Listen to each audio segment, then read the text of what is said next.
Hey, what is going on there, guys? Nick here from Absolute MTG, and today we're going to be taking a look at a budget deck tech for Standard, and it is Mono Green Aggro.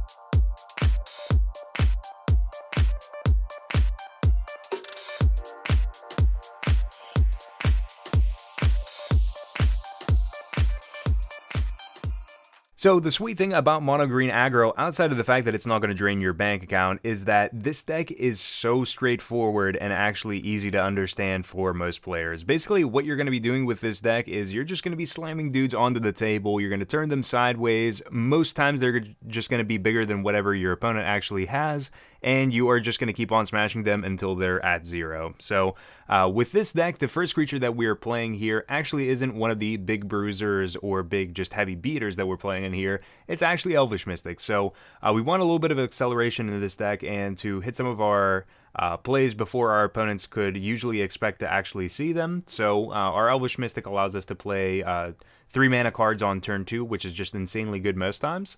So it's a 1/1 for 1 green and taps for 1 green to our mana pool. Now for our 2-drop slot, we have 8 copies of essentially the same card. So the first playset of this said card is Avatar of the Resolute. So Avatar of the Resolute is a 3/2 for double green. It has reach and trample, and it enters the battlefield with a +1/+1 counter on it for each other creature that we control that has a +1/+1 counter on it. Now, we're not playing this card because we have some huge, intricate, and completely complicated situation where we're just putting counters on our other existing creatures, and then we play the Avatar of Resolute or something like that.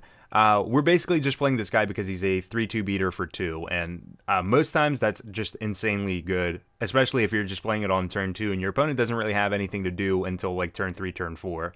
So we have the Avatar of the Resolute, and we also have Swordwise Centaur as well. So the Swordwise Centaur is basically like a watered down version of the Avatar of the Resolute. So it's a 3/2 for double green, and that's basically just it. It's just another 3 power, 2 toughness creature that we're just going to be smashing our opponent with.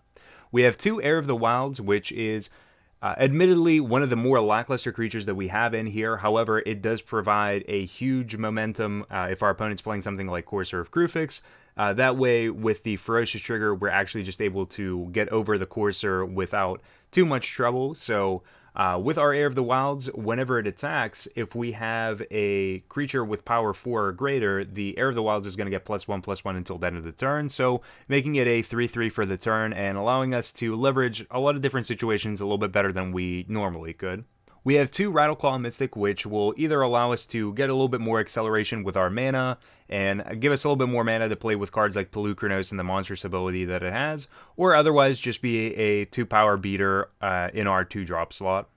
We have a playset of Reverent Hunter, which is probably one of the coolest cards that we have in this type of a deck that plays off of Devotion. So it's a 1/1 for 3, and whenever it enters the battlefield, we get to put a number of +1/+1 counters on it equal to our Devotion to green. So it's kind of awkward because this is a card that's really sweet if you can play like the Elvish Mystic into a turn 3 Reverent Hunter. However, it doesn't actually end up being very big.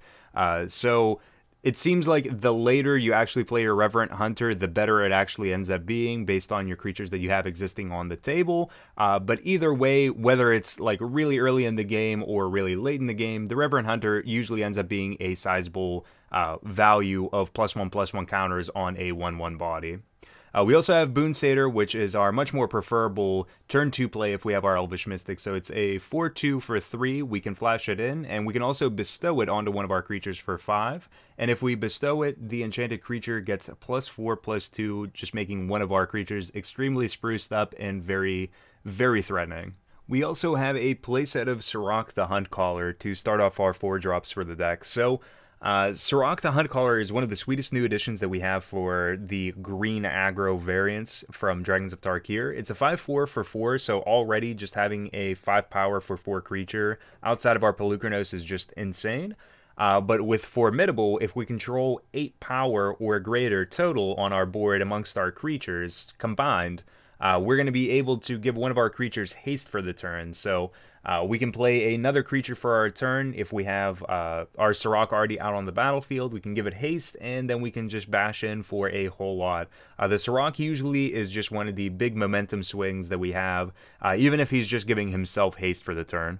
We also have a playset here of the original gangster Polukranos World Eater Heavy Hitter 5/5/4/4 that we've had in Standard for quite some time now. So the Polukranos is really sweet for green aggro and even just like green devotion strategies. This guy's really sweet, and he's also not that expensive either to actually go and pick up at a card shop or even online.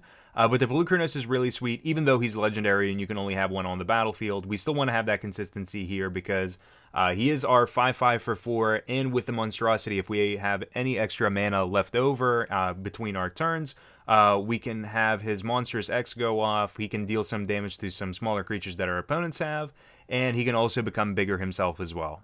Now for our non-creature spells that we're actually playing in the main board, we have 3 Ranger's Guile. So the Ranger's Guile is going to allow us to protect our creatures. It's going to give one of our creatures +1/+1 and hexproof until the end of the turn. So in the case of our opponent playing cards like Hero's Downfall or Abzan Charm or even Ultimate Price, which is actually kind of awkwardly good against this deck, we do have an out for 1 mana to just protect our dude for the turn and allow us to even just make him a little bit bigger in the case of needing to get over another creature that our opponent has that is awkwardly enough the same power or toughness as what we're actually trying to beat through and fight them with.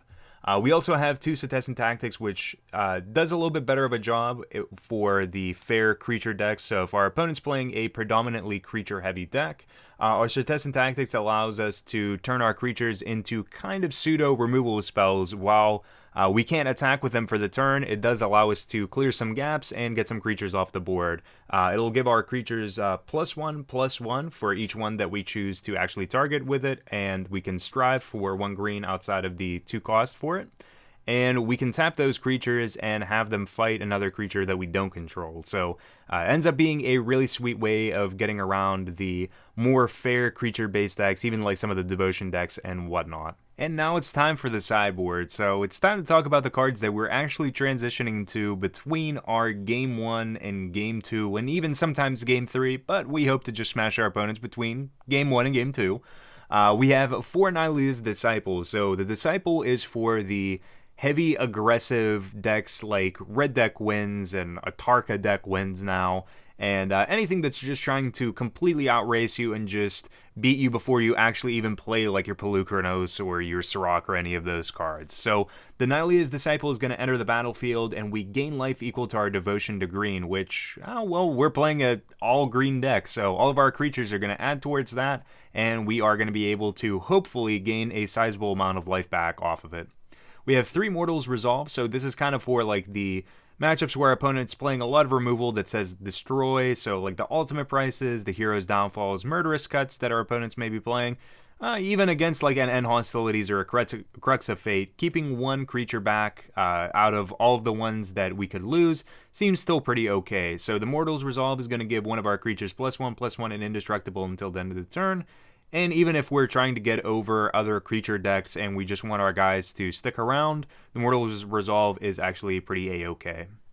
We have 1 more Setessan Tactics, which the Setessan Tactics is again for like the creature-heavy decks. If we need another one where we can just turn our creatures into pseudo-removal spells until the end of the turn, the Setessan Tactics ends up being really great for that. We have 2 Abzan Beastmaster, which is just one of my personal favorite cards for Limited. I just really love this card out of Fate Reforged, but this card actually ends up being pretty good up against decks like Control. So if your opponent's not playing very many creatures, like if they're playing like Pearl Lake Ancient Control or something like that, or if they're playing no creatures whatsoever and they're just trying to bank off winning off of Elspeth or something like that, the Abzan Beastmaster is just really, really sweet for those decks. You slam it on the table, and at the beginning of your upkeep, you draw a card if you control the creature with greatest toughness or tied for greatest toughness. In these types of control matchups, you want your opponent to waste as much removal on as little of your stuff as possible, and if you just keep on drawing gas and you just keep on drawing extra cards when your opponent's not doing much of the same, you can easily get an edge over your opponent, especially when your Boon Satyrs just get to flash themselves in. We have 2 Hunter for the other green decks that are playing creatures, so we can give one of our green creatures +2/+2 until the end of the turn, and it's going to fight a green creature an opponent controls. And last but definitely not least, we have the Temur Sabertooth, because we don't want to absolutely get blown out against like the control-based decks. The Temur Sabertooth is really sweet because it itself can give itself indestructible by throwing back one of our creatures to our hand for 2 mana. So if our opponent goes to play like an End Hostilities or a Crux of Fate, something like that, we can give our creature indestructible, bounce back one of our guys to hand, and maybe they take like 1 or 2 of our other creatures out while actually casting the End Hostilities. The Temur Sabertooth basically just ends up being one of these great cards against Wrath effects that basically aren't Aether Spouts or Perilous Vault, but usually nowadays the things to worry about more are End Hostilities and Crux of Fate.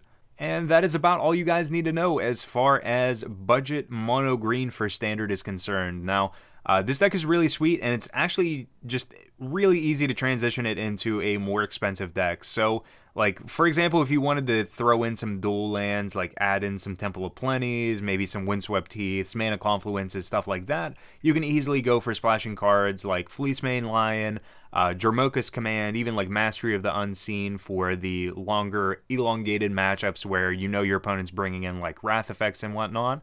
Or you can even go as far as to splashing black for cards like Rakshas's Death Dealer, Ultimate Price, Thoughtseize, and then just playing kind of a more controlling game so you can control what your opponent's doing while also having all of your heavy beater creatures in the early game as well, and even just the Rakshas's Death Dealer, which is just an insane card in Standard right now as well. So that about wraps things up here for our deck tech for budget mono green for Standard. I hope you guys enjoyed the video, and if you did, I would greatly appreciate it if you hit the like or thumbs up button on this video and subscribe to the channel for more Magic the Gathering content. There are some links down in the description below for you guys to check out. There's a link for this deck on DeckStats.net, so you guys can actually take a look at the pricing for the deck, and it's going to self-adjust as cards fluctuate and change in price, so it'll give you a rough estimate of what this deck will actually cost you to put together.